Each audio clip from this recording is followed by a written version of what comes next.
Saúdo a todos os internautas, professores, professoras, com a doce e gloriosa paz de nosso Senhor e Salvador Jesus Cristo. Hoje nós vamos estudar a lição de número 8.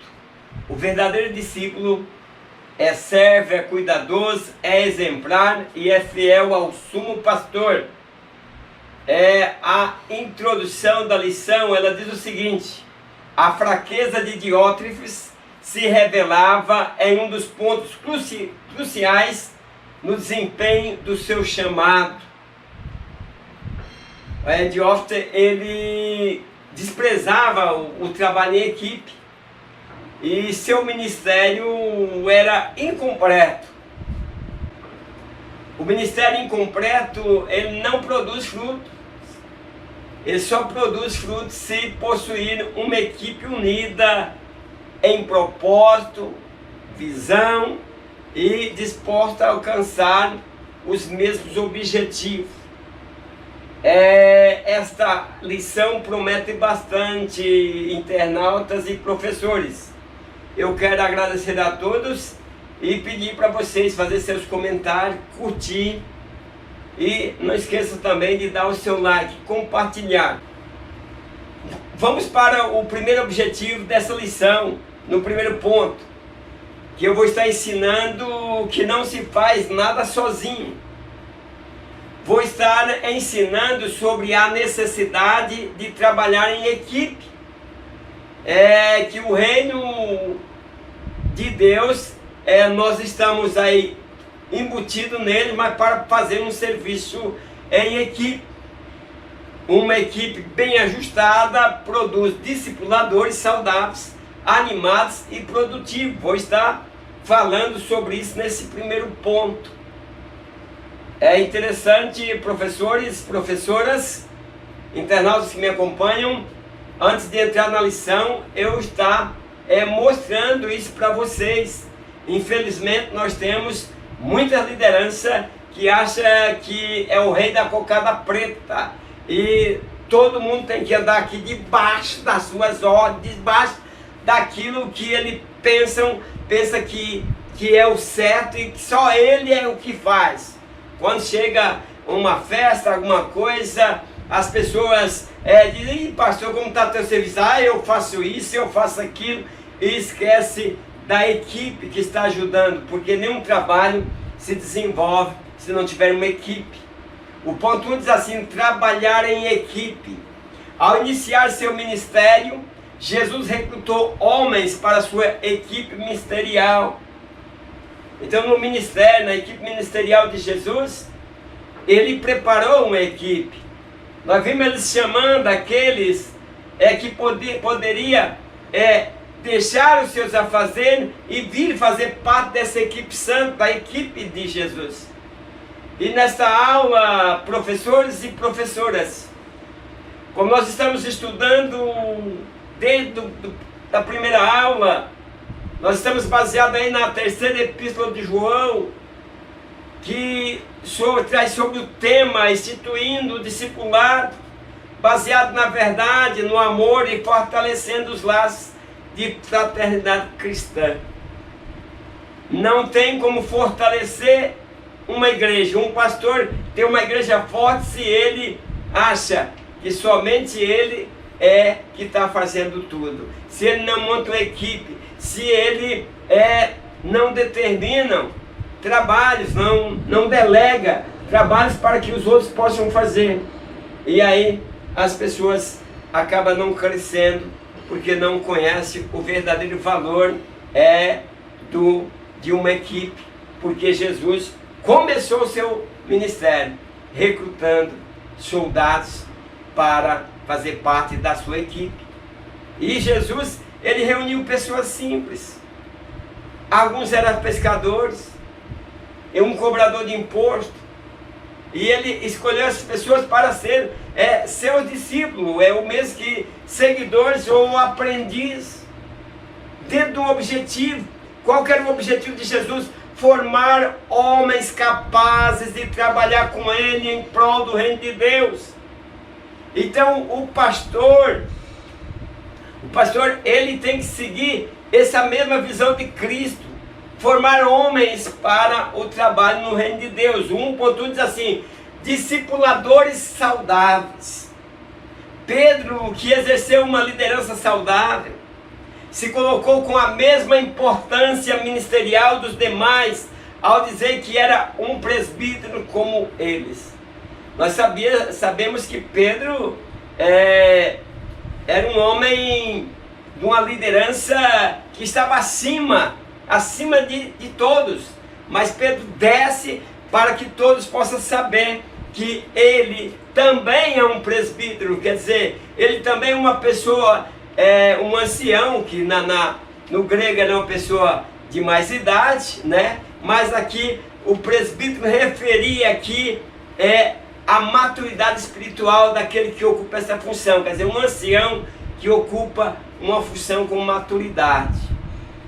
Porque o que nós vemos, que nós estamos estudando sobre aqueles personagens que João escreveu na sua terceira carta, nós encontramos o Diótrefes, que era imaturo, ao contrário de Gaio, que acolhia os irmãos com amor. Então Diótrefes é um péssimo exemplo porque ele se sentia ameaçado por outros. E por que não dizer que nós temos hoje pessoas do ministério que, ao chegar uma nova pessoa, ele se sente ameaçado: vou perder o meu lugar. Então, professores e professoras, nós estamos trazendo um ensino para que as pessoas que fazem parte da equipe do ministério saibam que estão trabalhando para Deus. Não precisa existir essa preocupação que outros vão aparecer e você vai desaparecer.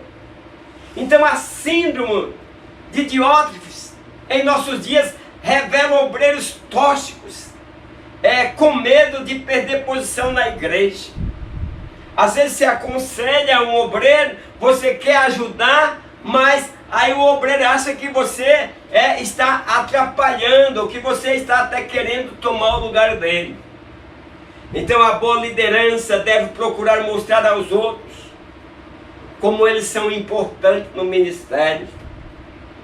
Pastores, professores de escola dominical, dê importância àqueles que, servindo a Cristo, você possa ter uma autoridade sobre eles. Então, mostre que eles são importantes. Professores, diz aos seus alunos, diz na igreja o quanto é importante eles estarem na escola dominical. Você vai ter maior número de alunos. O 1.2 diz assim: discipuladores produtivos. O verdadeiro discípulo de Cristo precisa estar seguro em si e principalmente em Deus, disposto a fazer discípulos melhores, sem que isso possa criar sentimentos egoístas. Por que não dizer que nós estamos cheios de obreiros, como Diótrefes, que são um exemplo de egoísmo, egocentrismo, né? E que ainda quando até próprios pastores, quando Deus manda alguém para cooperar, alguém que cheio do Espírito Santo, com desejo de ver o crescimento da igreja, eles, como vivendo na síndrome de Diótrefes, eles se sentem ameaçados, como Diótrefes se sentia ameaçado por Gaio e Demétrio, que eram pessoas que andavam na verdade. Jesus, veja bem, Jesus foi exemplo. Então, pastores, obreiros que estão trabalhando na obra de Deus, nós precisamos ser uma equipe que trabalha para o Senhor, aprendendo de Jesus. Que Jesus, sendo uma liderança, o próprio Deus que desceu do céu, se encarnou, ele dizia: aquele que crê em mim também fará as obras que eu faço, e as fará maiores do que esta. Pedro fez obras semelhantes a que Jesus fez. Então, meus queridos, Jesus não existia egoísmo, egocentrismo. Jesus queria dividir o seu conhecimento para que nós pudéssemos enganar outros, tirando da perdição.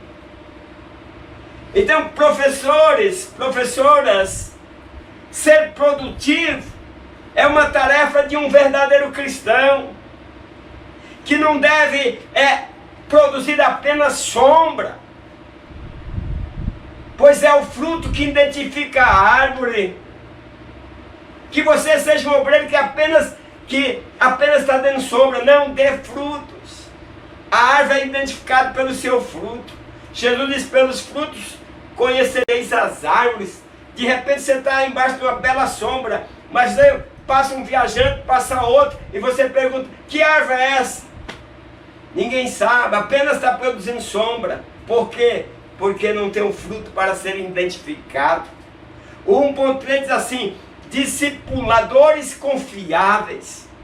Quem não é confiável, um dia será exposto e todos conhecerão sua má índole. Quer dizer, todos conhecerão o seu temperamento. Então, por isso é interessante, professores, professoras, passar para os nossos alunos que nós precisamos confiar em outros. Nós precisamos delegar poderes. Como ministro do Evangelho, precisamos delegar poder, delegar tarefas, montar equipes. Eu gosto de trabalhar em equipes, porque, por exemplo, aqui no meu hotel, na minha empresa, nós somos uma equipe. Cada um tem a sua função, todos trabalham no mesmo objetivo. Então a igreja precisa pensar em equipe. Tem pastor que encosta as pessoas, a pessoa está indo bem, ela encosta. Por quê? Porque são egocentristas. Pensam somente neles. Está se aparecendo mais do que o pastor.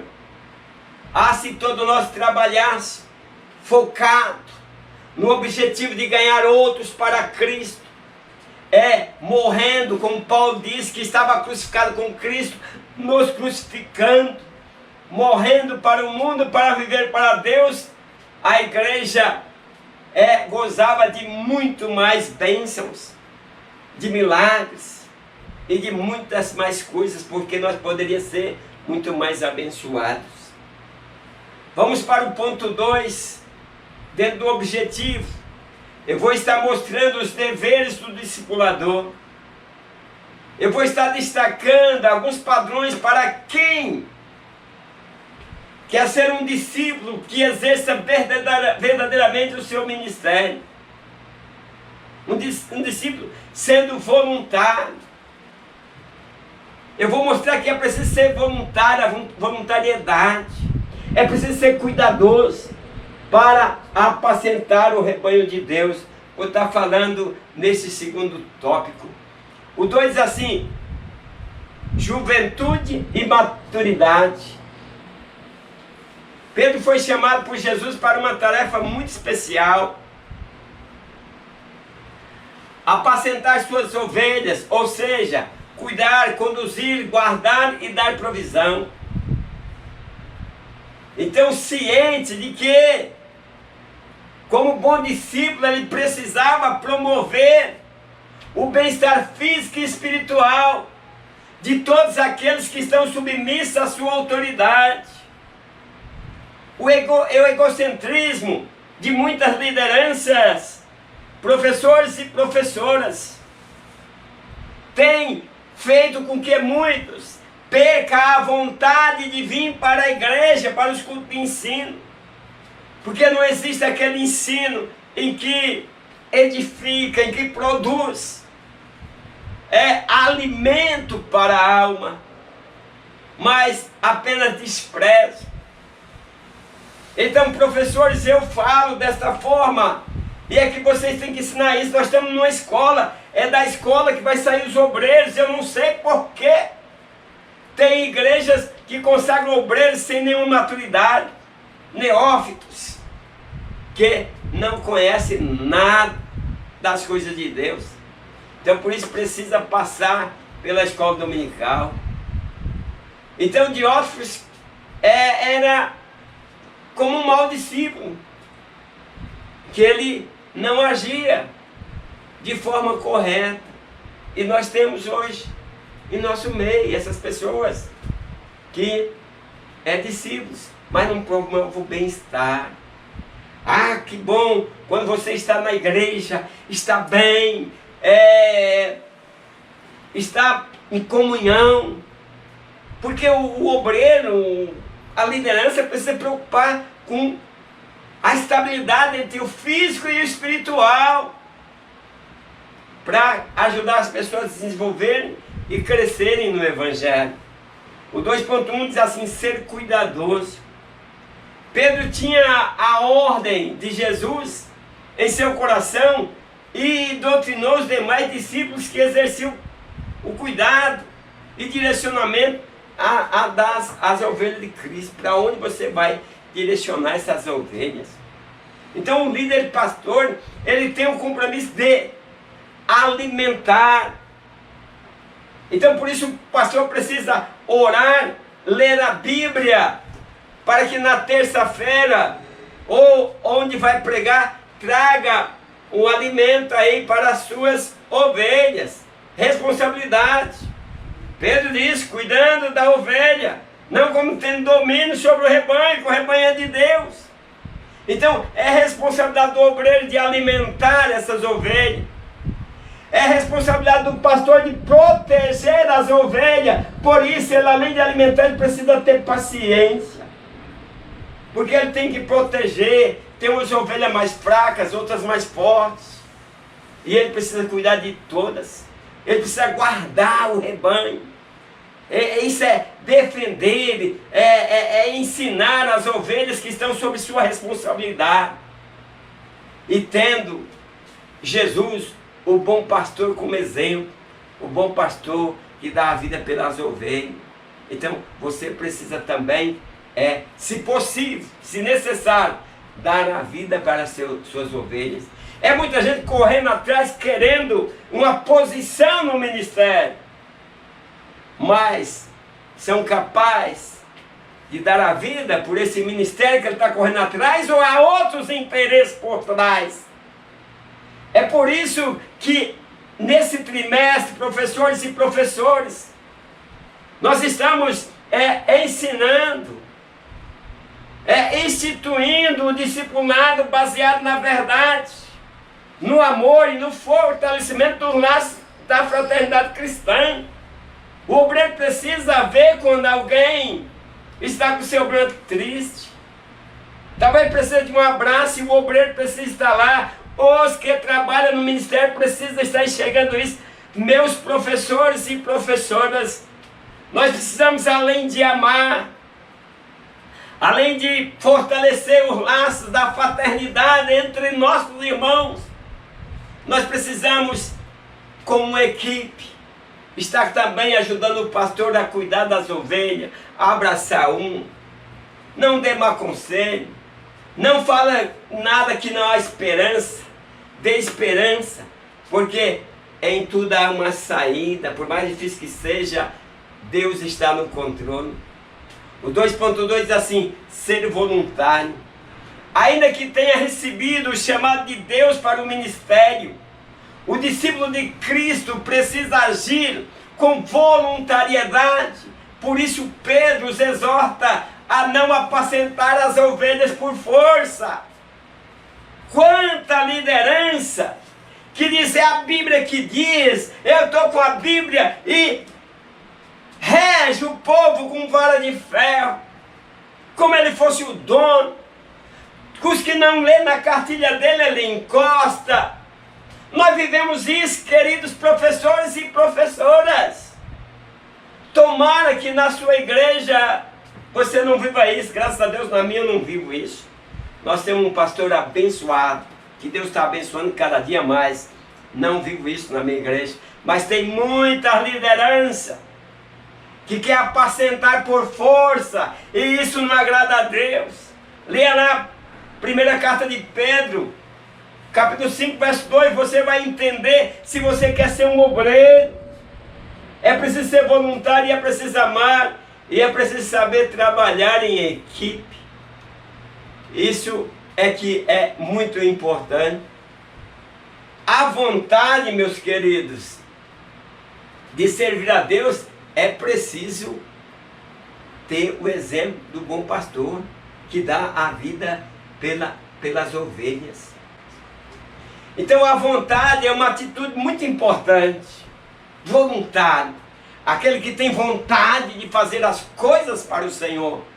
Voluntariedade, eu quero fazer, mas eu quero fazer não é para me aparecer, eu quero fazer para servir a Deus, eu quero fazer baseado na palavra de Deus, eu não quero humilhar ninguém. Então a vontade é uma atitude muito importante para Deus, porque mostra capacidade de escolha, ou não escolherá. Você escolhe, eu quero trabalhar na obra do Senhor. E aí você se esforça, aí virá o seu chamado. Jesus, ele escolheu ser um bom pastor. Então o desejo de Gaio e Demétrio era serem cooperadores que andam na verdade, para que os propósitos espirituais fossem alcançados. Eu quero dizer assim, nós precisamos ser cooperadores como Gaio e Demétrio, que andava e nós andamos na verdade. 2.3 assim, ter ânimo. O caráter de Diótrefes o impedia de ser um verdadeiro discípulo pronto a atender os anseios do rebanho. Então ter ânimo. Olha, meus queridos, muitos cultos, é verdade o que eu vou dizer. Às vezes você vai no culto e diz, eu podia ter ficado em casa, porque lá você encontra um pastor despreparado, desanimado, não tem ânimo para nada, e isso, por exemplo, não vai nos confortar, não vai nos dar um alimento à altura. Então, por isso, professores e professoras, ensina aos novos obreiros, aqueles que já são obreiros, aqueles que querem, que desejam fazer parte do ministério. É preciso ter caráter, é preciso ser voluntário e é preciso ter ânimo. Uma pessoa animada anima outros. Então os discípulos precisam ser animados, porque estar animado é estar confiante de que as coisas acontecerão, ainda que não sejam fáceis. Eu vou vencer, eu vou saltar esse obstáculo, vai dar tudo certo. Calma, Deus está no controle. A montanha da liderança não se conquista sozinho. Estamos desde o início trazendo esse trabalho em equipe. Eu gosto dessa forma. Trabalhar em equipe, o evangelho não é para se fazer sozinho. Então o ânimo é mais que uma expressão, é a revelação de um estado de espírito, vontade, força e coragem. Vamos para o ponto 3. Dentro do objetivo, eu vou estar mostrando que o discipulador tem que ser exemplo. Vou ensinar que um discípulo fraco jamais servirá de modelo como ministro, mas aquele que tiver um ministério exemplar, livre da ganância, agindo com cuidado, consciente de que deve prestar contas àquele que presidem sobre ele, e que vale a pena ser um discípulo aprovado por Deus, sabendo que receberá a coroa de glória. E essa é a recompensa dos verdadeiros discípulos, que honra o seu chamado. É o que eu vou estar ensinando nesse último ponto. 3. Servir de exemplo. Um discípulo dominado pelo sentimento de insegurança não é um bom exemplo. Discípulos Diótrefes, que é a síndrome que nós estamos vivendo nos nossos dias. Síndrome de Diótrefes, que o apóstolo João traz, Gaio e Demétrio, exemplar, vivendo na verdade, e traz esse sujeito egoísta, que não confia, e que quer se aparecer e quer a glória para si. Nós estamos cheios dessas pessoas com essa síndrome. Então, síndrome de Diótrefes, que esconde suas fraquezas, agindo como um forte dominante da igreja local. O que Pedro claramente condena em sua carta. Veja, não tendo domínio. não como tem domínio sobre o rebanho de Deus. Ah, tem pessoas que só faz, mas quem mandou? Qualquer coisa, ele tá, mas eu não ordenei isso, não pode fazer isso. Coisas que está delegada a qualquer um. E aí o dominador toma para si e acha que tudo que fizer está fora dos seus ensinos, é ele que domina tudo. Então, para ser exemplo, é preciso cumprir os critérios elencados pelo apóstolo, entre os quais o cuidado, a vontade e o ânimo, servir de ânimo pronto. O 3.1 diz assim: ser livre da ganância. O termo ganância no original grego significa avidez pelo lucro ilegítimo. O que nós encontramos de liderança gananciosas. Vai tirar a oferta, oh meu Deus do céu, tenta dobrar as pessoas, convencer as pessoas, na marra a contribuir.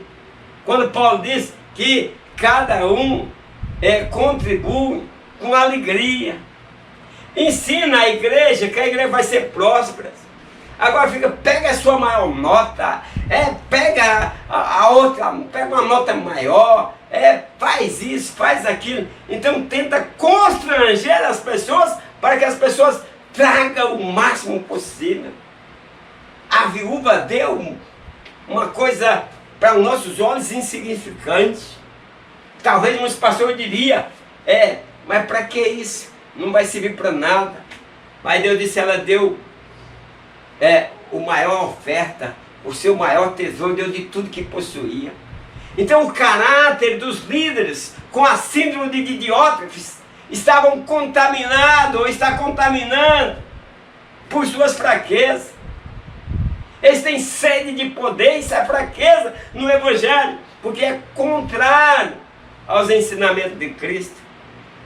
Viva a rebeldia, desrespeito às autoridades. Eles não obedecem o poder eclesiástico, aqueles que estão acima dele, e viva a ganância, querem tudo para eles. Grande parte dos pastores quer ter o melhor carro. Gente, se você quer ter uma Mercedes, o melhor carro, não seja pastor. Porque enquanto você está comprando uma Mercedes, tem um monte de crente passando necessidade. Que pessoas aposentadas, que traz ali o seu dízimo certinho para ser abençoado por Deus, e você andando no luxo, isso é a mesma coisa que está explorando a viúva e o órfão. Então, se você quer ter carro do ano, quer ter os melhores carros, então tenha o seu emprego. Então, meus queridos, é meio complicado o que eu estou dizendo aqui. Eu digo porque muitos, na realidade, precisam sim ter um carro bom, mas outros apenas por ganância. Pedro exorta aqueles que são chamados para servir na igreja a se proteger contra todos os tipos de ganância e egoísmo. 3.2, prestar conta. Diótrefes não prestava contas de seu ministério a seu líder, o apóstolo João. Então o reino de Deus funciona sobre o princípio da hierarquia. As pessoas não querem entender isso. Quem viola a hierarquia, viola a disciplina. Mas você tem que ser submisso. Não, porque Deus não falou comigo. Ele é o pastor, a responsabilidade é dele. Os obreiros com síndrome de Diótrefes não reconhecem e não honram aquele que está presidindo sobre ele, que deve ser respeitado e que suas decisões têm que ser acatadas. Diótrefes não reconhecia nenhuma autoridade, mesmo devendo fazê-lo, porque a palavra de Deus ensina isso, mas ele não reconhecia. 3.3, receber a coroa de glória, a recompensa para os verdadeiros discípulos que honram seus chamados. Se o obreiro age com uma influência saudável e edificante aos que estão sobre a sua autoridade, isso agrada a Deus. Quando Jesus vier, eles vão receber a coroa incorruptível, a coroa de glória. Então é preciso sermos fiéis, ser fiéis e prudentes. Conclusão, precisamos ser servos fiéis e prudentes no exercício do ministério, tendo cuidado para não agirmos com ganância e como dominadores dos demais irmãos, pois o Senhor da igreja não está indiferente em relação às ações e motivações para com o seu rebanho. Breve Jesus voltará. Professores e internautas, espero vocês na próxima aula e até lá, na paz do Senhor. Amém.